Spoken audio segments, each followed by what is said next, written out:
Šiame vaizdo įraše pademonstruosime, kaip namų sąlygomis suklijuoti pažeistą odos gaminį naudojant odos taisymo priemonę L-Fixer. L-Fixer komplektą sudaro 7 skirtingų spalvų indeliai su klijais, mentelė medžiagos maišymui, detali naudojimos instrukcija ir spalvų maišymo gidas. Šiandien sutaisysime šią įpjautą odos skiautę naudojant unikalius L-Fixer odos klijus. Tam, kad sukibimas su oda būtų kiek įmanoma tvirtesnis, pirmiausia reikėtų kruopščiai nuvalyti pažeistus odos paviršius. Tai padaryti galite naudodami stiprųjį alkoholį, acetoną ar nagų lako valiklį. Kitas žingsnis – parinkti tinkamą spalvą. Jums padėti gali pakuotėje esantis spalvų maišymo gidas.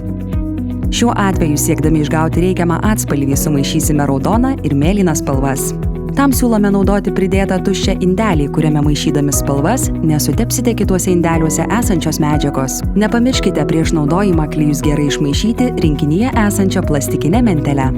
Norėdami įsitikinti, ar parinkta spalva sutampa su odos gaminiu, galime užtepti nedidelį medžiagos kiekį ant taisomos odos. Nesijaudinkite, klijus galėsite bet kada nuvalyti. Jei klijai dar nesudžiūvę, tam pakaks drėgnos kempinėlės, o jei medžiaga jau pradėjusi stingti, naudokite kempinėlę pamirkytą alkoholyje ar acetone. Jeigu norite suklijuoti įpjovimą panašų į šį, kruopščiai užtepkite klijus ant visų pažeistų kraštų. Tam naudokite pakuotėje esančią mentelę ar teptuką. Nesijaudinkite, jei užtepėte per daug medžiagos, jos perteklių bet kada galite nuvalyti šluoste ar kempinėle.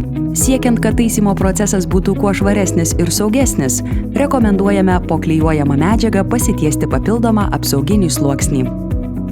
Kai visi taisomos odos kraštai padengti klijais, tvirtai suglauskite juos. Norint užtikrinti nepriekaištingą sukibimą, išlyginkite odos sujungimus prispausdami juos mentele ar teptuku. L-Fixer medžiaga yra sukurta naudojant nanotechnologijas. Kai užtepate ją ant odos, pradeda vykti polimerizacijos procesas. Tai yra cheminė reakcija, kurios dėka sukuriamas itin stiprus ryšys tarp odos ir klijų molekulių. Poliuretano formulės dėka medžiagos spalva nepasikeis net jai visiškai išdžiūvus.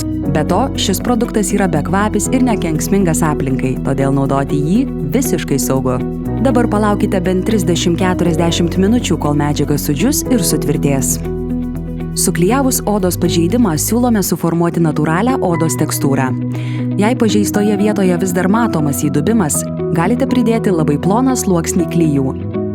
Jei įdubimo nėra, galite medvilniniu tamponu, pamirkytu izopropilo arba etanolio pagrindo alkoholyje ar acetone, švelniai nupoliruoti pažeistą plotą. Kaip matote, po taisymo mūsų odos skiautė atrodo natūraliai, o pažeista vieta išlieka lanksti. Tačiau tuo pat metu yra tvirta ir atspari aplinkos poveikiui. Be to, visiškai išdžiūvusi priemonė yra atspari vandeniui. Ačiū, kad naudojatės mūsų gaminiu.